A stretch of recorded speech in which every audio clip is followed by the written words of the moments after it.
I bow to all the Sahajogis of the world.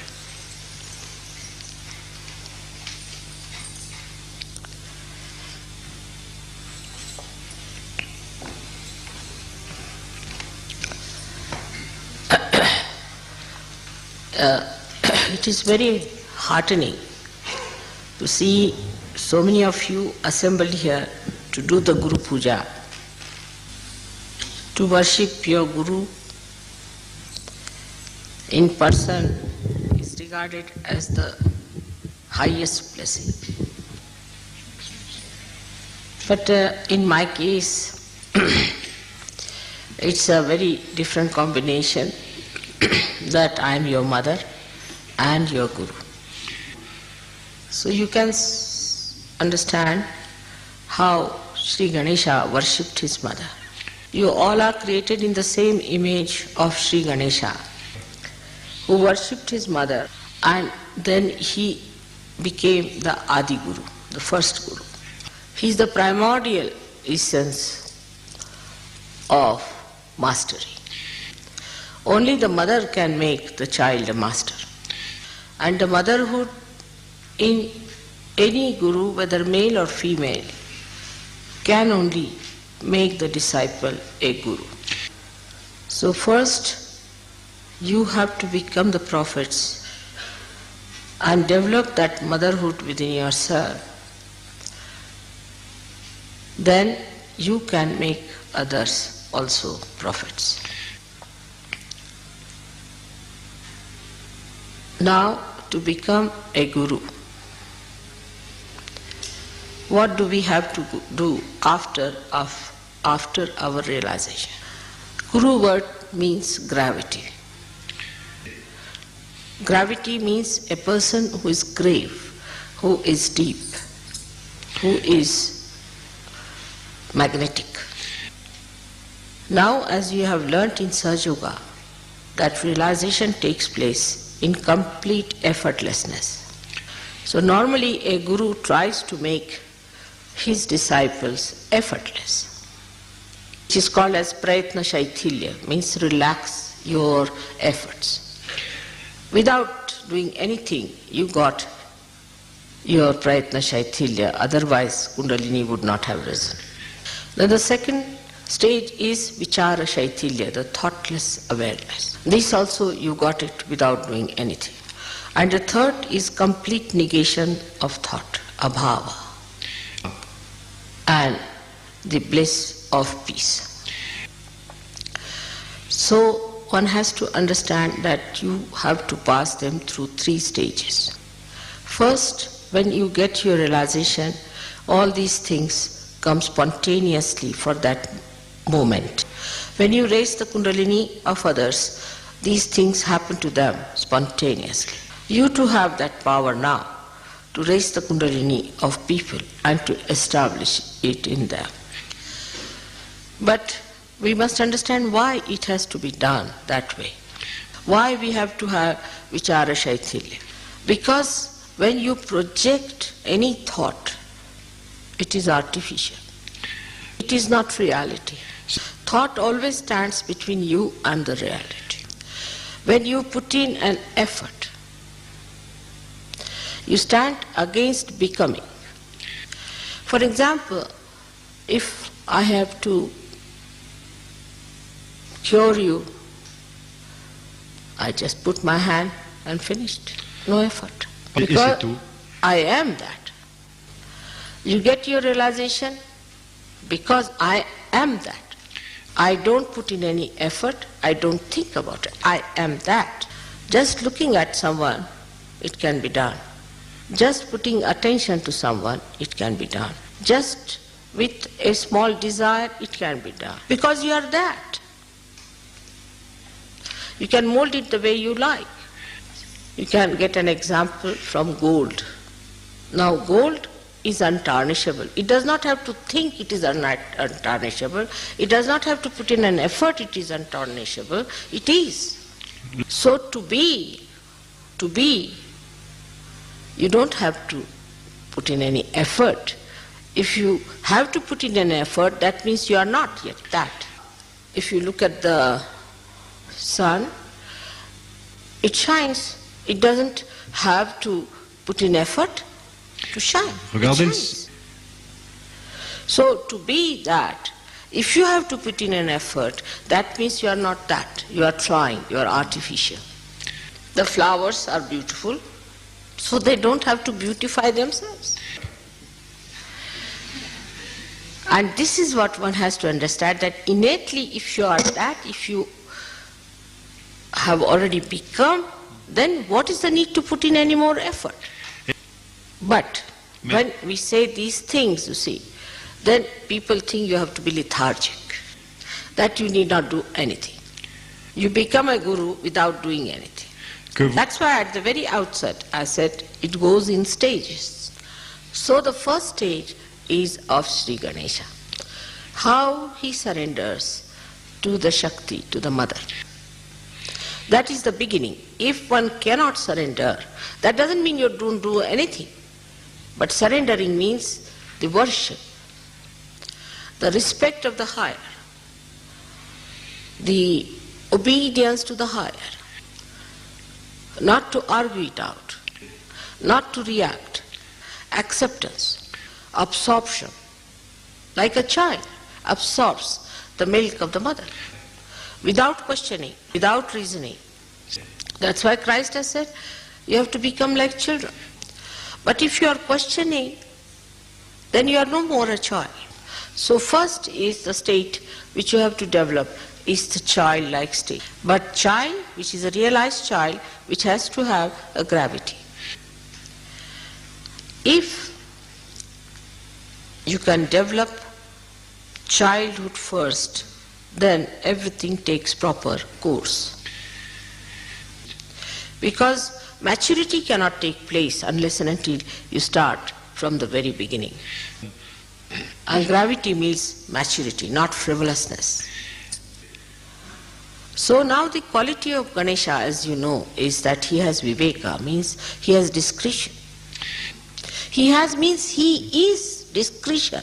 So try to develop your discretion power, so that Sri Ganesha gives you the wisdom, subuddhi, wisdom. And this is why you have to have a dependence on Sri Ganesha. So at this point, you have to make a negation of efforts. Like whatever are efforts anti-Ganesha or anti-innocence must be negated. So the negation of effort is to be achieved by negating whatever is the effort. Means the effort of negation. So in the beginning you will not be effortless. You will have to put in effort. Like Christ has said, thou shalt not have adulterous eyes. So how do you make your eyes innocent? In Sahaja Yoga we have a method by which we try to distract our eyes from effort that makes it adulterous. Like we try to put our attention, our eyes on the Mother Earth, on the grass, on the trees. So the avoidance, the avoiding of the effort itself is effort. So those people who have come now recently have to understand also that they have to put in all kinds of efforts to stop the efforts. For example, some people are used to very comfortable life. They may talk of all kind of renunciation. When it comes to comfort, they want to have comfort. Such people should try to get out of the habit of comfort. Sleep on the ground, sleep on the Mother Earth. Some people have an attention which is all the time looking this side, that side, cannot see to one point. So fix your attention. So gradually you will find, you will discipline yourself. So the effort that you put in is very important in the beginning of Sahaja Yoga. Another thing is very common in the West is the harsh tongue, the sarcasm, and hurting others is a very subtle way of violence. Or if they are really blunt, they can start with ego expressions also. I. Such people should stop talking completely. Make an effort to stop. Just don't talk. Now watch your mind. Is it trying to talk something sarcastic, nonsensical? So this watching also requires effort. So to sprout the seed is easy, but then one has to put in the effort to look after the little plant. And when it matures, then it's on. So first the effort should be made to protect yourself against the mind which you have built in through your ego or superego that goes into the wrong direction of effort. But sometimes be very careful. You have to be discreet. And the best way to be safe on discretion is to keep in the center. Never go to any extreme of anything. For example, some people are fond of music, say. So they'll go on after the music part of it. Some people say are fond of poetry. Then they'll go after the poetry. There is nothing wrong in it. But whatever you achieve in all these things must be brought back to the collective and must be enjoyed by everyone, and you should also enjoy what others have. For example, somebody is a very learned man and a dry person.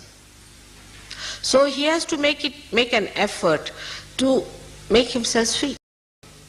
So try to neutralize your extreme nature by coming in the center. And the best way to say is, I like everything. The way you keep me, I am happy in that. And to suggest yourself that I am the peace. Suggest, or to suggest. I am the satisfaction. I am the dignity. Try to impose these artificialities upon yourself of these virtues and righteousness. And then ask yourself, if I am dignified, how can I do such a thing? Ask yourself. You judge yourself with those. For example, somebody is a miserly person and he says, oh, you must be generous. Then you call him a hypocrite. But supposing the miserly, you see, questions himself, then he is not a hypocrite. So when you put all these artificial so-called values upon yourself, sort of a goal, and then try to achieve that goal through your own effort, then you become that. So automatically you criticize yourself and you don't criticize others. And you know what's wrong with you. Because what's the use of knowing what's wrong with others? It is like England trying to improve the conditions in India and India trying to improve the conditions in England. But in this also, human brain has an escape. When they want to criticize themselves, they find a pouch called the left Vishuddhi and become settled there. The more cunning you are, the more clever you are, the worse is the left Vishuddhi. Then you put everything there, settle down nicely to stagnate, to get all kinds of filth in it, and to be settled with yourself nicely. It's like any lousy housewife. She takes all the dirt of the house and all that and piles up into a room, locks it up, and thinks, oh, she has been very efficient. You have to face it and you have to correct it and see to it. And that's how you become powerful. Because if your machinery is out of gear, what's the use of improving somebody else's machinery? And when your machinery is out of gear, you put it in a lock and key and lock it up and say, now it's all right. Or you blame somebody because of this, because of that, something else other than you. Thank God to Sahaja Yoga today that you all have got realization, so I don't have to do all that cleaning. You can do yourself. So in short, you become your own guru to begin with. You try to tell yourself, separate yourself from yourself and say, hello, sir, how are you now? Come along. But in Sahaja Yoga, you see, people suddenly assume, you see, a big sort of ego nonsense, and they think they are big gurus, you see, big great people, avadutas. And if you ask them, they say, Mother, I loved you very much. So they think if they loved me, then it is my duty that I should really keep you clean. That's not the attitude of a guru. What guru does is to purify himself and others and give those flowers to the deity. Till you all become gurus, I am your guru. But once you become the guru, then I become your deity. Jusqu'à ce que, Srimataji, please, could you repeat? Till they are not yet gurus, I am their guru. Till they reach that state. Once they become the guru, then I am their deity. Like all the gurus, we can say Muhammad Sahib, he talked of Allahu Akbar. Oh. He talked of the Holy Ghost. He talked of the resurrection because he was a guru. And whatever he had to say, he said it with full confidence, pointing out towards the point where he looks or where he gets his guidance from. Like Moses. Like Christ also put his 2 fingers denoting his Father. So, till you become your own guru, you have to put in effort in the beginning. Then gradually you can achieve it effortlessly. Effortlessness is not to be certified, but you can verify it. A person who is discreet, in his presence others become discreet. A person who is honest, others in his presence become honest. It is said in Sanskrit language, Yatha Raja Tatha Praja. As the king is, that's how the subjects are. When you are the guru, you are the example. You have to be the example. Now, I have seen people who are gurus, who call themselves gurus in different varieties and different type of lives, like professors, teachers, you can call them not spiritual gurus. They too, when they try to follow a mundane type of life, not of something exceptional, then their disciples lose faith in them. Even political leaders, when supposing a political leader is licentious, he has weaknesses, then the people who try to follow him have no respect. So they too have to have a personal character, a personal value system. So what about the spiritual gurus then? They have to be excellent people. There should be no 2 type of life, one outside, one inside. When the outside and inside becomes one, then it is effortless. And that is what one has to do, the inside and the outside. One has to work it out from inside. For that, you cannot bring the outside inside, but inside has to go outside. So this is the beginning of Antar Yoga, the inner yoga. At the second stage, you have to become thoughtless. This is very important in the West, because they live in thoughts, they don't have other problems of a gross nature. For example, they are brought up in such a way that they are frightened of law. They are brought up this way, they'll keep all their carpets clean, everything clean, you see, very particular about keeping every place clean. All the gross things they keep clean. And then when they try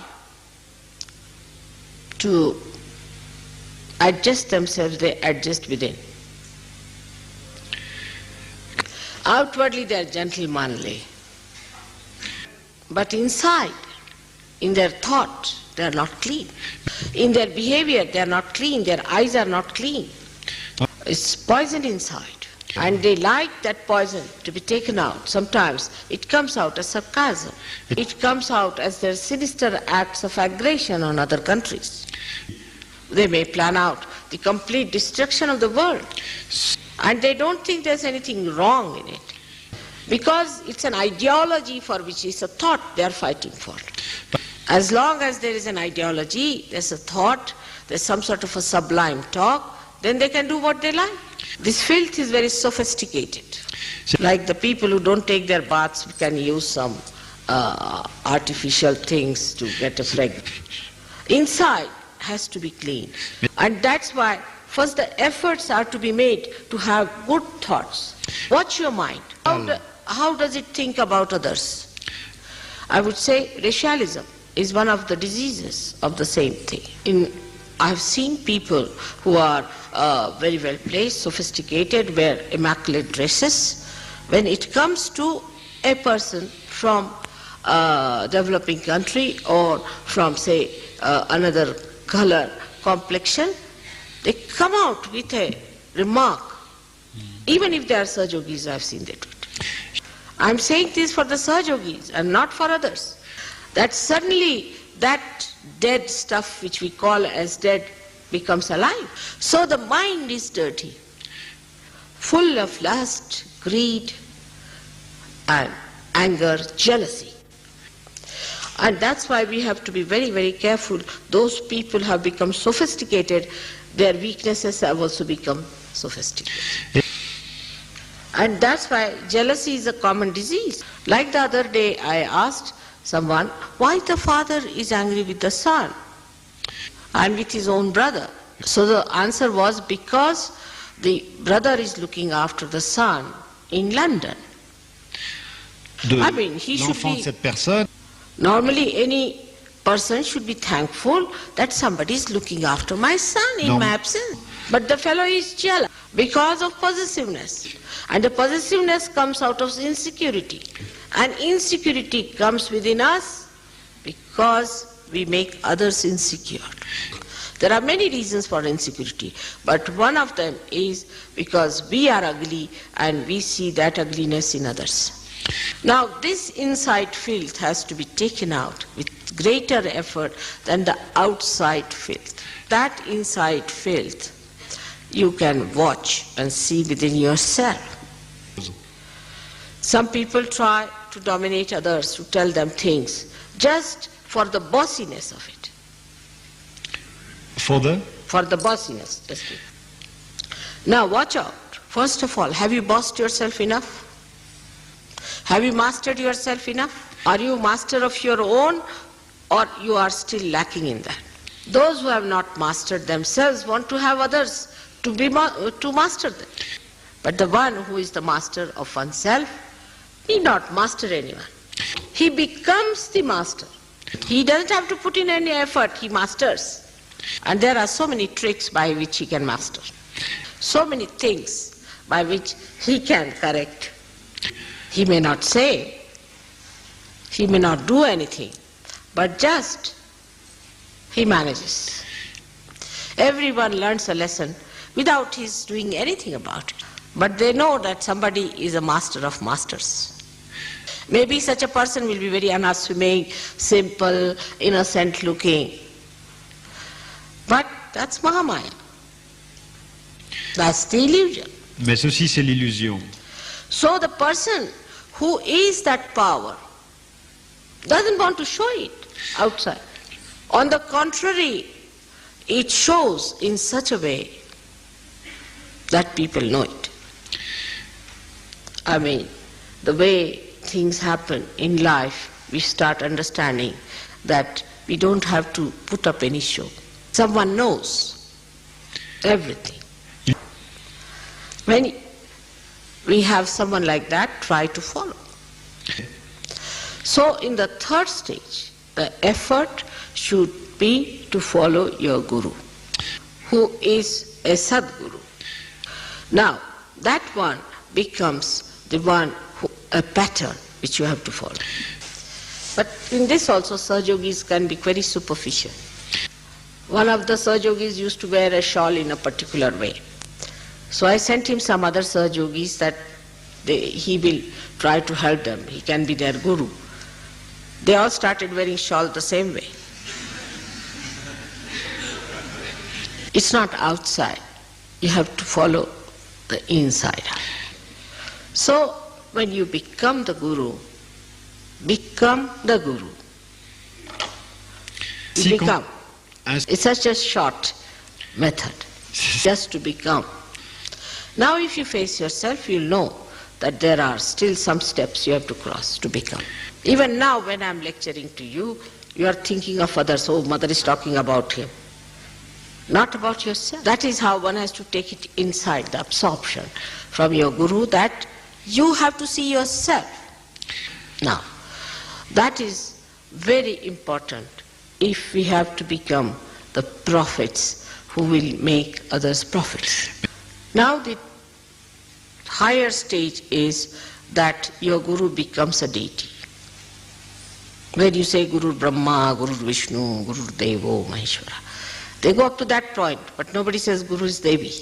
You can have a higher stage than Brahma, Vishnu, Mahesha. Because the Guru state is where you have the innocence of all this Brahma and Mahesha and Vishnus. Their power of innocence. But then ultimately they say Guru Sakshat Parabrahma. And Parabrahma is the power of the mother that is flowing through you. So you become the instrument of that Parabrahma. But how? Not only by becoming, but now becoming the reflector of your deity. To develop yourself into the reflector from Guru to that state. At that state you start controlling all the elements. That's why all these incarnations of Adi Guru had control over elements. Brahmadeva is absolutely manifested through them. So out of Ganesha, which is the Adi Guru, he is born, or he is manifested through these three Brahma, Vishnu, Mahesha. And then he comes out as Brahmadeva with 4 heads. 3 of Brahma, Vishnu, Mahesha and the 4th of Sri Ganesha. So Brahmadeva becomes the symbol of Guru. And as you know, Ganesha is Chatwari, is 4 all the time. He becomes these 4. Expression in manifestation. And as you become Brahmadeva, at that stage you control all the elements. So today I have tried to explain to you the different stages of Guru Pada, the state of Guru. And one should understand, whatever we are today, we are extremely blessed and fortunate people. That in this short time you started from a scratch in the mud and you have become the lotus. The lotus will invite many insects and will convert them into lotuses. Madhukara, they call it Madhukara. The ones who are selecting the madhu, the nectar, the the honey. When they get the nectar, they become themselves the lotuses. The whole dirty, filthy pond is covered with those lotus flowers. And one lotus, who is the Guru, grows higher and then is given to the goddess on which she resides. She resides in the heart on the platform, beautiful platform that this lotus has created. But to bear her on your heart, you have to have a heart. There are so many qualities of a Guru which I have told you. All the best qualities, the 12 qualities of all the signs should be completely manifested in a Guru. And the owner of those qualities is Shiva. So that is how the essence of Shiva out of Brahma, Vishnu, Mahesha, the Mahesha's qualities should shine through you. The Vishnu's qualities of dharma, first you have to make an effort to be dharmic, to be balanced. Then you ascend. Then you become one with the Virata. And then you can give dharma to others. So one has to know that stage by stage it happens to you and you do not become a hypocrite. But you become real. And the reality is shown by its own being. That is how you become.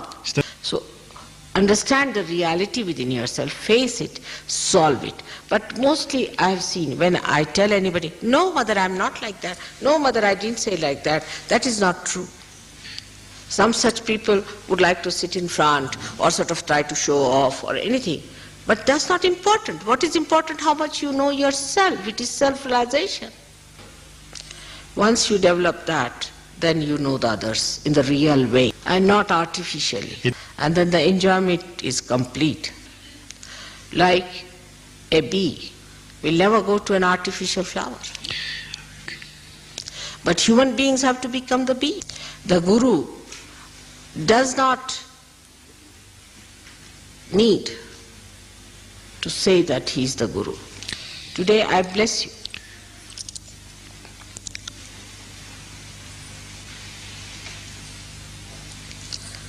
I have completed the 12 years of Gurus. Bonjour.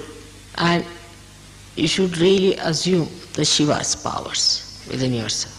I, that is my body, my mind,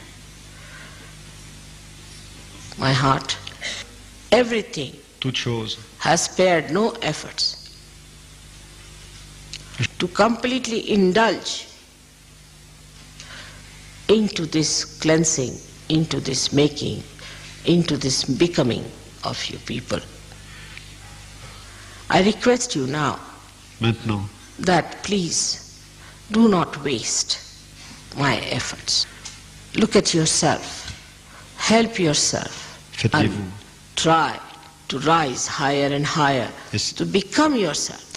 When you become yourself, then you become you, the Guru. And once you become the Guru, you become Brahmadeva, Mahesha and Vishnu. So first you are made in the pattern of Ganesha, then Brahma, Vishnu, Mahesha. But very much depends on your readiness to do it. And most of all, your honesty, sincerity. I hope Sri Ganesha will give you the wisdom to understand. The Shakti will give you Shakti to work hard.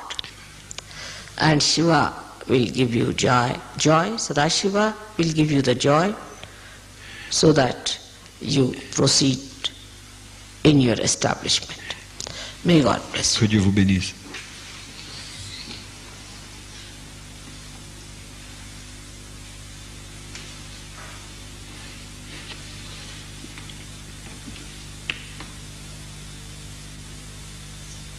May God bless you.